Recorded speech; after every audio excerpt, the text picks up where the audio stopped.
how many times is one required to listen to the Megillah? How would the Rav explain the position of the Rambam when he says unambiguously, "Umisra likrota b'layla uvayom," without any indication of one being more important than the other?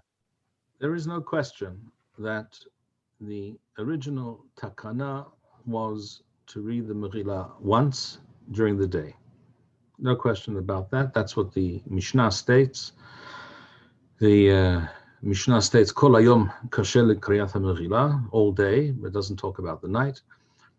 And the Tosefta discusses whether you can read it from Alot HaShahar or what have you.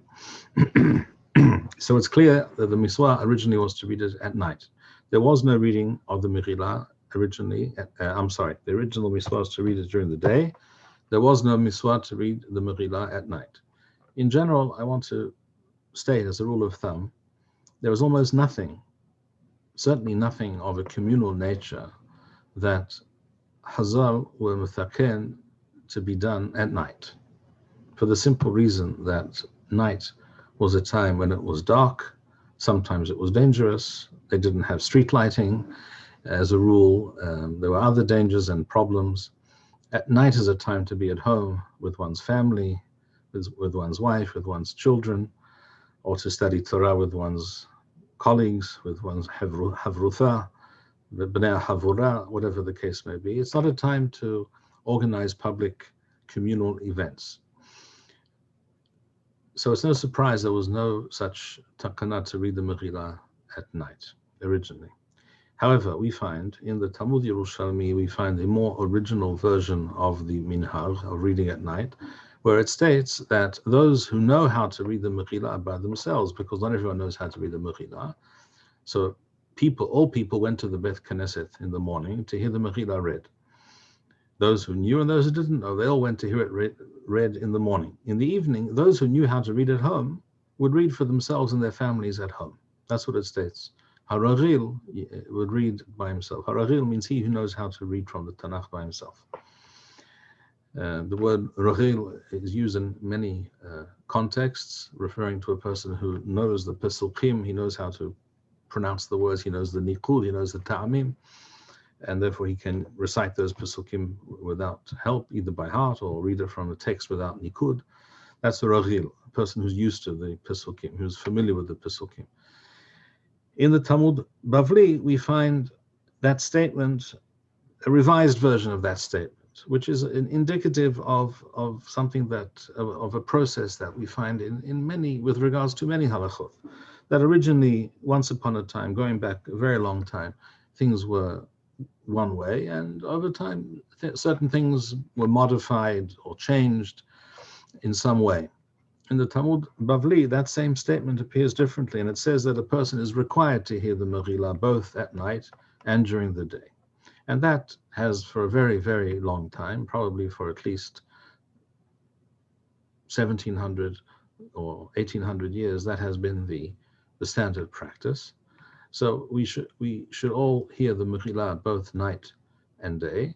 And the Rambam, basing himself on that statement in the Talmud Bavli, writes, he formulates this halakha in the following way. Rambam uses the following lashon. In halakha gimel, perek aleph, halakha gimel, miswa likrothat kula, you have to read the entire Megillah, because there is a view in the Mishnah that you do not have to read all of the Megillah, only most of it, but not all of it. Miswa likrotha balayla uvayom, and the miswa is to read it at night and day. Rambam is basing himself on the lashon of the Talmud Bavli, which is not surprising at all, although this is not the as I said, not the original takana. This fact finds its expression in the following discussion. Rambam writes that when you read the Megillah at night, you recite 3 brachot, Am Nikra Megillah, She'asa Nisim, and She'hayanu, because the first time that you're reading the Megillah for a year, since last year.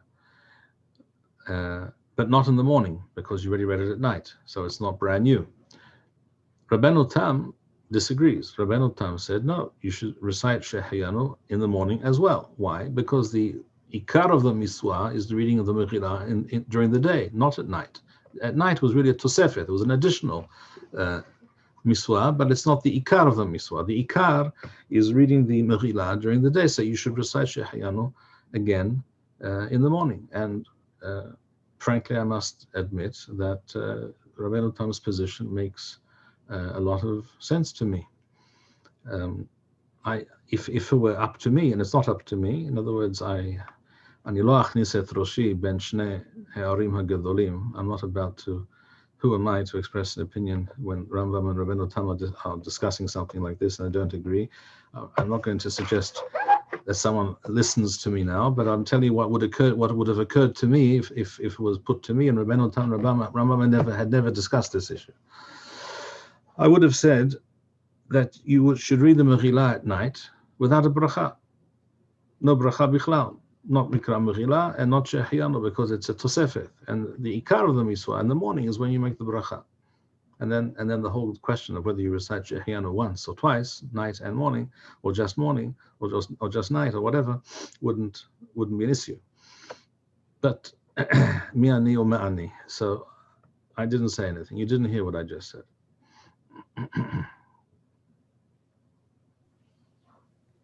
Okay, thank you. Chaim, anything needs to be clarified?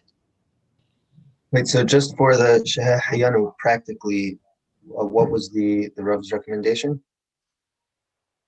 As I said, my da'ati notar kedivra Rabbeinu Tam. My heart leans in the direction of what Rabbeinu Tam says, and it also states in Haga'oth Maimoniot that Marami Rottenburg Lema'aseh was also nohek that way. He was mavarech Shehayanu belachash in the morning. Thank you, Rabbi Bar-Hayim. We would like to encourage our viewers to share these videos with friends and send in your responses.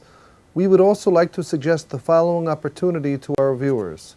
If you identify with Rabbi Bar-Hayim's message and would like to sponsor or dedicate a video interview with the rabbi in honor or memory of a loved one, if you would like to obtain Birkon Nusach Eretz Yisrael or invite the rabbi for a speaking engagement, please email us at office@machonshilo.org.